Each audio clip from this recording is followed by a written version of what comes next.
नमस्कार, प्रशासक समिति के यूट्यूब चैनल में आपका स्वागत है।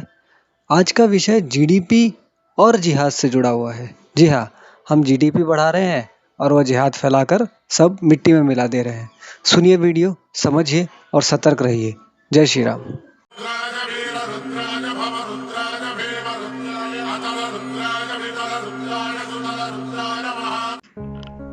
नमस्कार, प्रशासक समिति के यूट्यूब चैनल में आप सभी का स्वागत है। आज का विषय है जीडीपी और जिहाद।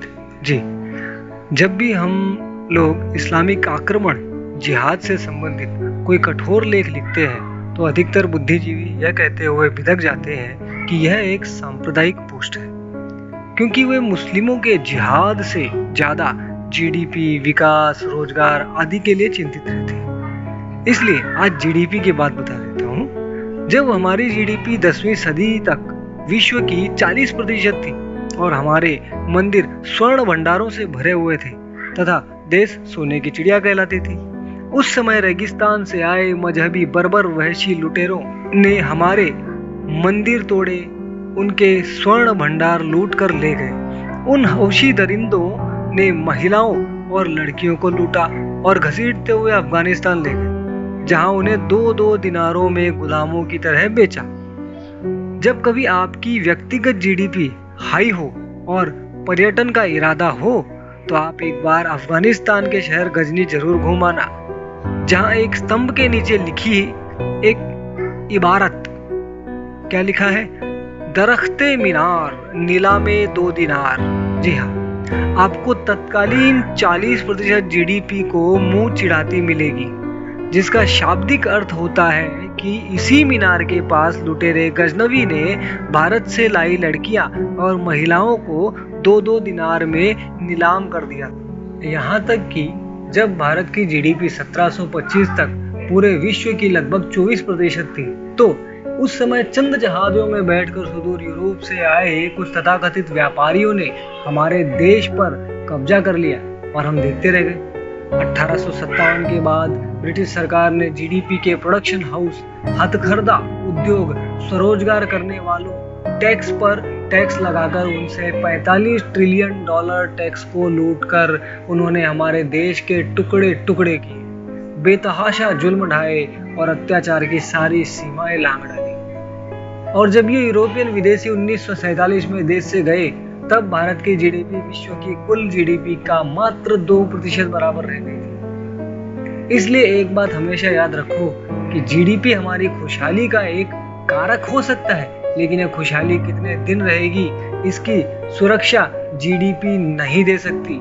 अभी बहुत दिन नहीं हुए जब ढाका के मलमल के व्यापारी अपनी स्वतंत्रता और विलासिता के लिए मशहूर थे, मगर उनकी ये संपन्नता और खुशहाली और उनकी व्यक्तिगत जीडीपी मात्र कुछ ही दिनों में विस्थापित होकर भारत के शरणार्थी शिविरों में रहने के लिए मजबूर हो गया।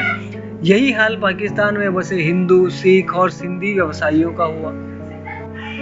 कराची में एक समय पश्चिम भारत और अभी का पाकिस्तान का सबसे संपन्न वर्ग 1947 में दिल्ली की सड़कों पर आधे अधूरे परिवार के साथ शरणार्थी बनकर भटक रहा था।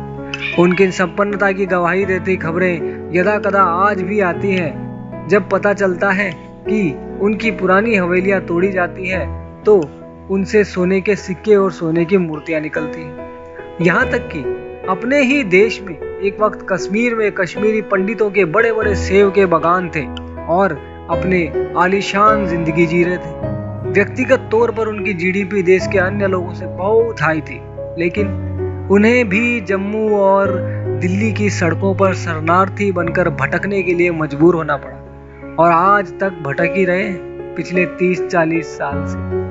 अगर बहुत पीछे भी न जाए तो वर्तमान में ही पश्चिम के विकसित और बहुत ऊंची जीडीपी वाले सारे राष्ट्र एक एक कर धराशायी होते जा रहे हैं। स्वीडन का उदाहरण सबके सामने है।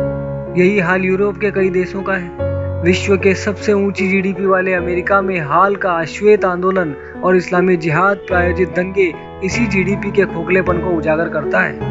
असल में गिरती जीडीपी की विधवा विलाप के बीच ये तथ्य दिलचस्प है कि जब हमारी जीडीपी हाई थी, तब चीन, मील दर मील हमारी जमीन कब्जा करता जा रहा था। और आज जब जीडीपी माइनस बताई जा रही है, तब हम चीन से अपनी छीनी हुई जमीन वापस ले रहे हैं। इसलिए तथाकथित लो जीडीपी और किसी भी अलाने फलाने से ज्यादा जीवन और जीवन की सुरक्षा महत्वपूर्ण होती है, क्योंकि जीडीपी फिर भी आ जाएगी, लेकिन एक बार जीवन गया तो वो फिर नहीं आने वाला।